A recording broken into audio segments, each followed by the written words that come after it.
Achieving stakeholder buy-in can be quite complicated for measurement projects and media effectiveness in general. And I think the big reason for that is that marketing looks very complicated, especially when you're not inside the day-to-day operations. If you log into a Google Ads account and look at the sheer amount of metrics there's just so much going on. It can be hard to know what's important. And so that's why today I want to chat a bit about how we can get stakeholder buy-in and communicate some of those more complex details to people in a simple manner.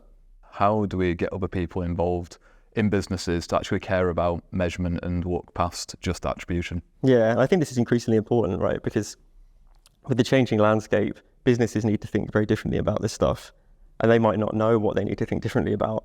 And we can talk or wax lyrical really about conversion APIs, MMM, modeling, all this stuff. But what that actually means for a business and what they need to do with that information isn't always clear.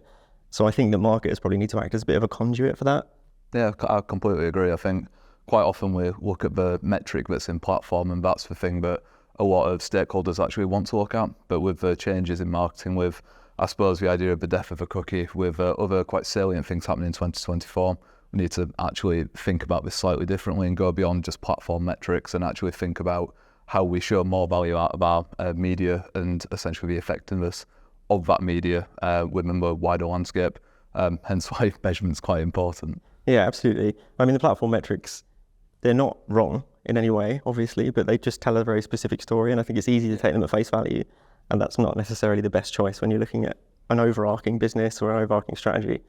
So marketers need to be the ones to make that translation, I think, because at this point, no one else really stands in the way. There's just a lot of disconnected things that we need to bring together, and we're probably best placed to do that as marketers.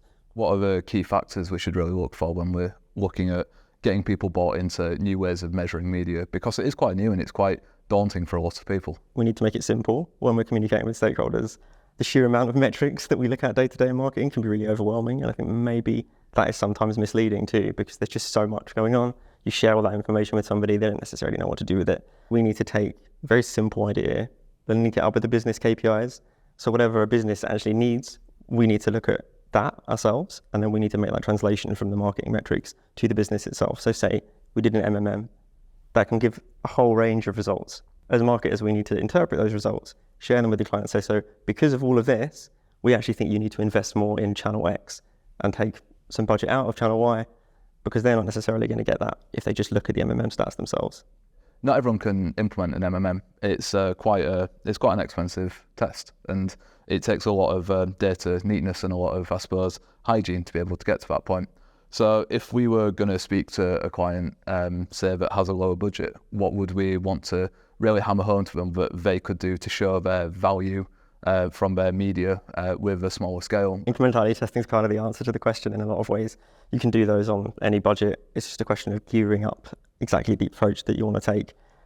I do think that the difficult part is that this is all about analysis, and the marketers need to be the ones that do that analysis, and they need to then provide the results in a way that's tangible to a business. So I guess what we really need is just to get people bought into that process itself, because I think it's pretty unlikely that a client's going to ask you to do that in a lot of cases, because it's not their day-to-day. They don't really know that they need to optimize these things, because if we look at the metrics in channel and we just trust them, there's no question there. We have to kind of put the question to the business, and I think that we have to push people a lot of the time to start asking these questions about what channel is effective, to what extent is it effective, and in what way is it effective too, because we're talking about brand, so we're talking about long-term and short-term, thinking about how these intertwine with each other, and over a longer period, what happens to performance marketing, because I actually think there is no hard and fast break between these two things.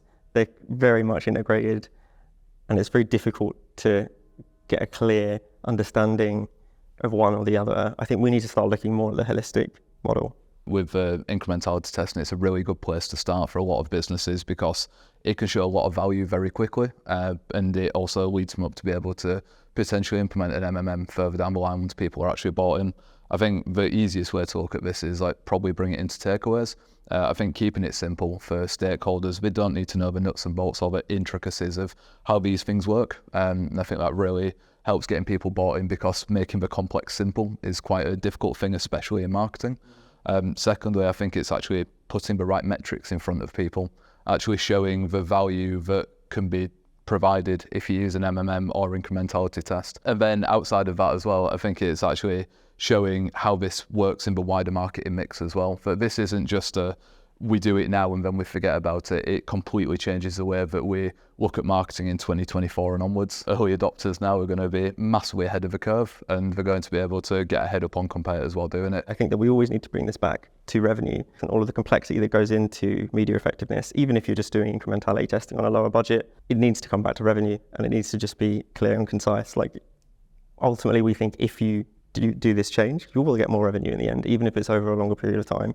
And then you can prove out the value of that. You test against it. If it works, it works. And if it doesn't work, that's still a positive, and it's still a learning that you take forward because it informs the next test.